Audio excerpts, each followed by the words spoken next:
Hey everyone, welcome back to Open. The Hunts Point Alliance for Children, or HPAC, is an organization dedicated to ensuring all Hunts Point residents have access to the necessary academic, social, and mental health tools needed. They offer high quality programs and services for local children, youth, and families. With their year round programs and a community to career approach, they broaden children's horizons and help foster a love and learning and develop an appreciation for the arts and sciences. And here to share more is the Hunts Point Alliance for Children's board member Yalitza Vasquez and executive director Natasha Atkins. Hello and welcome. Hello, good morning. Thank you for having us. Thank you. It's really exciting to have you here, I have to say, because I myself personally have been part of the Hunts Point movement, right? I was down with the point when it was first even developed and designed. And to see what it's evolved into is really, really, really inspiring. And I'm saying inspiring for many generations to come because it does make a difference. Yes. It totally makes a difference. And the programs that you're offering are phenomenal. Thank you. Yes. Thank you. And we've interviewed the theater company that does the Shakespeare. Public So theater. yeah, so just share a little bit about like what those alliances look like. Shall we start with you, Yalitza? Well, I'll start a little bit. So I've been involved with HPAC because my family is from that community. When they came from Puerto Rico in the 60s, that's where they actually moved to. They moved to the Hunts Point community. So I was very fortunate that I, was exposed to the things that we unfortunately learned about and seen. Some of the things we read about in books and news as a child in the 70s and 80s that we learned. But I was fortunate to get to learn about HPAC in the early 2000s when it was being started through our current chairwoman, Rosa Agosto, who was very involved. And it's been amazing to see the evolution of the Hunts Point community with the different organizations, but also to really see HPAC really evolve now, and even more so now with our new leader who's been with us now for 2 years, Natasha, who really brings a social work background, which we felt was really critical, especially coming out of this pandemic, and really making sure that we also look at not just from a programmatic lens, but also look at a holistic approach to how do we support this community. Yeah, and that's actually what I picked up on is this holistic approach to all of your programs. So since you are at the helm, Yes. Natasha, Yes. you can elaborate further on all these magnificent programs and the different age brackets you're servicing as well. Sure. And so I've been with HPAC for 2 years now. I started in November 2021. And I always like to start by saying that we're a small but mighty organization in the sense that we are very laser focused within the Hunts Point community, hence our name, right? And so we are very diligent and intentional about providing interventions, starting first with our youngest learners at the early education level, all throughout their academic journey into college and career. And so why I joined the organization is for a couple of reasons. One, I'm an immigrant, and I appreciated being in a very, in a smaller space, working with a smaller organization that's providing interventions for families that are coming from, whether it's Spanish-speaking Caribbean or Latin America. So I'm a small island in the Caribbean, Barbados. And so when I came here, I remember being exposed to so many different opportunities that allowed me to broaden my horizons. So when I learned about the role, I said, this is a perfect place for me because then I get to expand horizons or be a part of that work for young people whose parents just arrived here and are kind of figuring out what to do and where to go next. And so, like I mentioned earlier, our programs start for our youngest learners, early childhood, all throughout college and career. And I mean, you actually prep them for like preschool. Yes. So yes. in essence, you're actually prepping the parents. Yes. So yes, it's yes. like seriously intergenerational. Yes. Which is beautiful. Yes. So we have a multi-intergenerational, approach.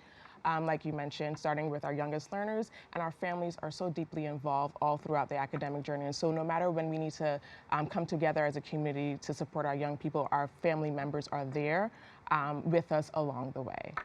Yeah, and I was really in awe over the programming and the way you've designed the programming. And how long have you been a board member? I've been a board member for 3 years, but I've been involved as a mentor volunteer for at least in different capacities for over 10 years. You know, and I think one of the beauties is that for me, representation matters. And it was really important when I first started volunteering was that I wanted, especially I was volunteering with youth for high school students, that I wanted students because I didn't have that opportunity going to public schools, right? We talk a lot about in education, and I'm an educator in background as a professional. We talk a lot about achievement gap, right? But What kind of educator are you? I'm a deputy superintendent here in the Bronx. But one of the things we talk about is achievement gap. But what we really are talking about, which is what HPAC is about the opportunity gap. And how do we expose children to the arts, right? Because we could talk about ELA, math, all these other things. But if we don't celebrate the culture, if we don't expose them to the arts, so the opportunity gap to me is what's so important, why I've been so involved with HPAC, but I also wanted to be involved because I want students to be able to say, wait, you're from communities like me? Wait, you went through my experience? So that to me is that's my why and why I stay so involved within the organization now as a volunteer, but now as a board member. That's beautiful. Yeah. That's beautiful. And you're a living example of what's possible. That's why I asked what you do. Thank you. As your occupation, not to outshine the organization or anything like that, but it's individuals such as yourself that really relay that, yes, it's very possible.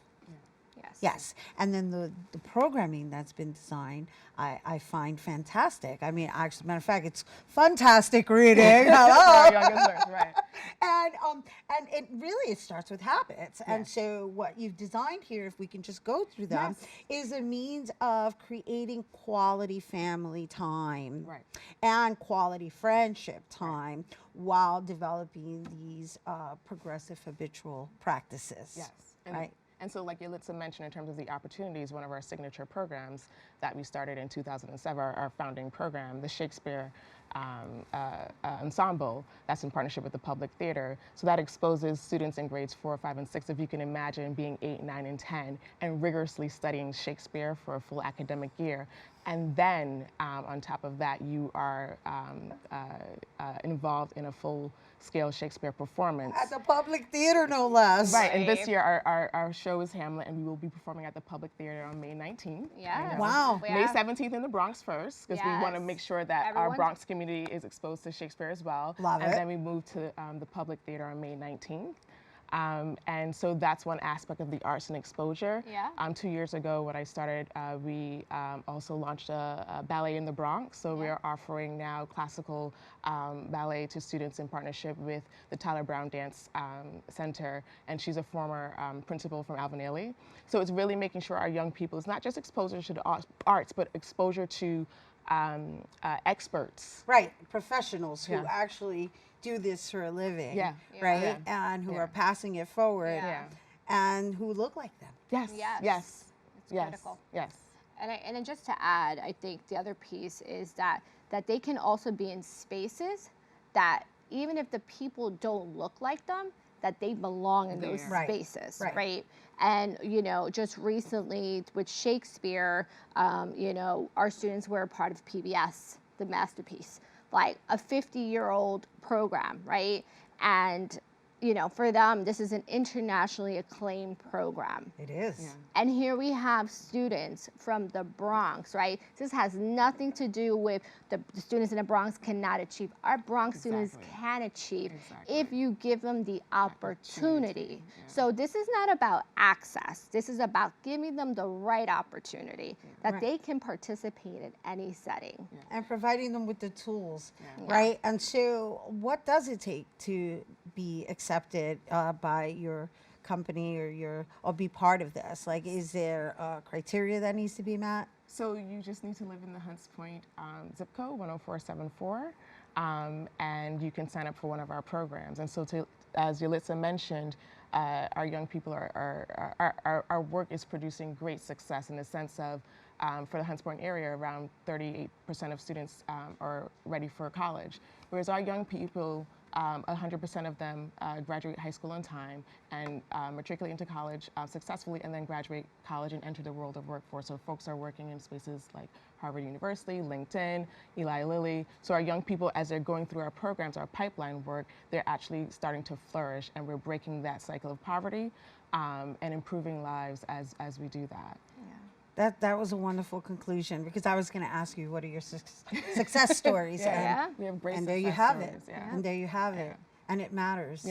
And we're so grateful that you brought it here to our viewers. Yes, and we appreciate you inviting us today, too. Gracias. Thank you. Thank you so much. And this is, you know, HPAC is small and mighty. We're always looking to ways to keep continuing growing and, you know, and figuring out how we can continue to strengthen. But we are here to breaking those barriers and demystifying these ideas that they have about our students and families in the Hunts Point community. So thank you. Yeah, and of course it takes women. Yes. Gracias.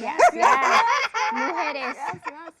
And young lords, for that matter, right? My dad, my father. So, you know, he told me something very, he said, there's two paths you can take when I was in college.